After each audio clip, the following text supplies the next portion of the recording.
Hello everyone, welcome to Sociology with Chinmay. Today we are going to discuss the emergence of sociology in Europe context.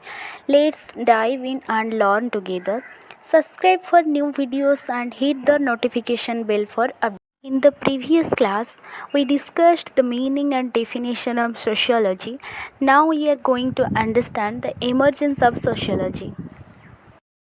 Sociology Europe में कैसे emerge हुआ था उसको समझने के लिए हमको पहले ये जानना चाहिए कि वहाँ पे जो है सोसाइटी और आइडिया के दोनों के बीच में एक प्रकार रिलेशनशिप बिल्ड हुआ था। पहले हम इस चीज़ को समझना चाहिए। यहाँ पे लिखा है there is always a connection between the social condition of a period and the ideas which dominant in that period. इसका मीनिंग क्या है? इसका मीनिंग है यूरोप में जो सोसाइटी था वहाँ पे जो कुछ भी सोसाइटल सिचुएशन आ रहा था उसका वजह है कुछ ना कुछ आइडिया जो कि टाइम बाय टाइम डेवलप हो रहा था, जो कि एक डोमिनेंट रोल प्ले कर रहा था सोसाइटी। जैसे कि हम पहले से जानते हैं कि सोशियोलॉजी आज ए डिस्टिंक्ट साइंस डिस्टिंक्ट डिसिप्लिन के हिसाब से वो 19th सेंचुरी में इमर्ज हुआ था यूरोप में। उसका जो मेजर कजेस है जो कि सोशियोलॉजी को डेवलप करने में मदद किए थे वो सब है, जैसे कि renaissance, industrial revolution, French revolution, enlightenment. अभी हम एक एक को डिटेल्स में जानते हैं। First of all we discussing about renaissance. Renaissance means rebirth भी हम उसको कहते हैं। रेनाइसेंस जो पीरियड है वो 14th सेंचुरी से लेकर 17th सेंचुरी तक चला था।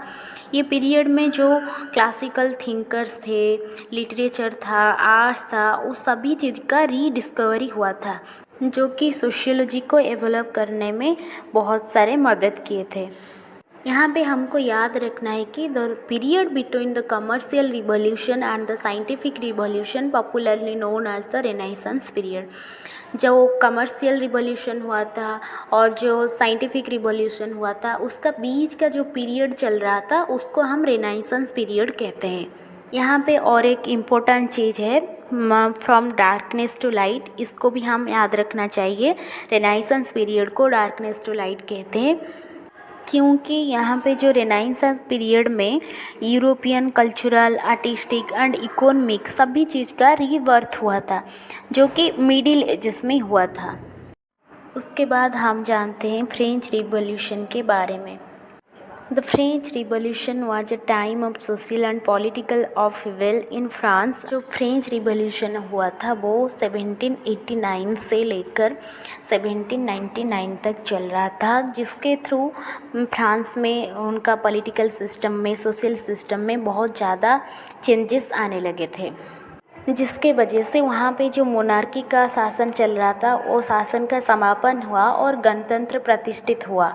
इसके वजह से सोसाइटी में क्या सही है क्या सही नहीं है वो जानना बहुत ज़्यादा मुश्किल हो गया और एक प्रकार का मतलब सोसाइटी को कंट्रोल करना भी बहुत ज़्यादा डिफ़िकल्ट हो गया।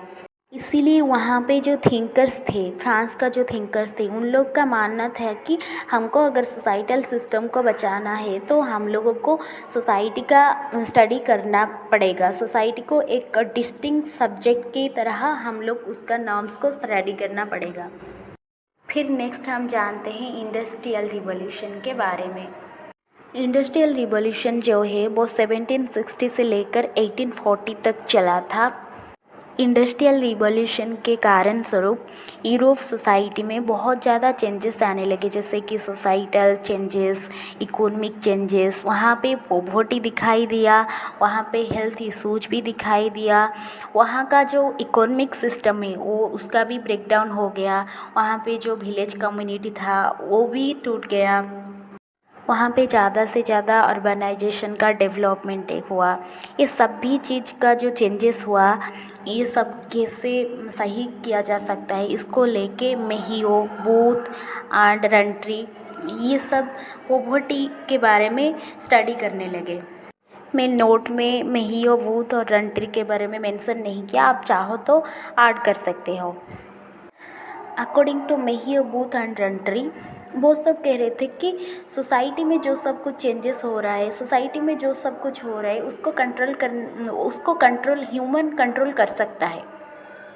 क्योंकि सोसाइटी में जो कुछ भी प्रॉब्लम्स आ रही हैं उसको सामना करने के लिए, उसका मुकाबला करने के लिए ह्यूमन के अंदर एक पावर है। सब चीज़ सोशियोलॉजी को डेवलप करने में मदद की। नेक्स्ट जानते हैं एनलाइटमेंट पीरियड के बारे में, जो कि 1685 से लेकर 1815 तक चला था।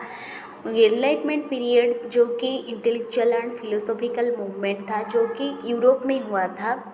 एनलाइटमेंट पीरियड के दौरान नए नए आइडियाज़ इंट्रोड्यूस हुए और एग्जिस्टिंग जो आइडियाज़ थे वो भी रिप्लेस्ड हुए। ये सभी चीज़ सोशियोलॉजी को डेवलप करने में बहुत ज़्यादा मदद किया था। लास्टली काउंटर एनलाइटमेंट, उसको भी ध्यान में रखना चाहिए कि काउंटर एनलाइटमेंट क्या है। काउंटर एनलाइटमेंट जो है कि वो एनलाइटमेंट का क्रिटिक्स है।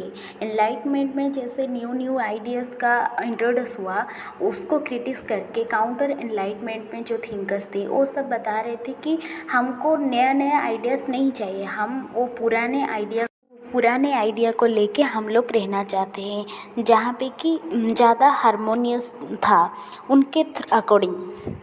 ये सब चीज़ सोशियोलॉजी को डेवलप करने में बहुत ज़्यादा हेल्प किए थे। ये सब चीज़ को हमको अच्छे से ध्यान में रखना चाहिए। That's all for today's class on emergence of sociology in Europe context. Thanks for watching. Don't forget to like, comment, subscribe for more content. See you in the next class. तब तक के लिए अच्छे रहिए, स्वस्थ रहिए और वीडियो को ज़्यादा से ज़्यादा शेयर कीजिए, क्योंकि शेयरिंग इज केयरिंग।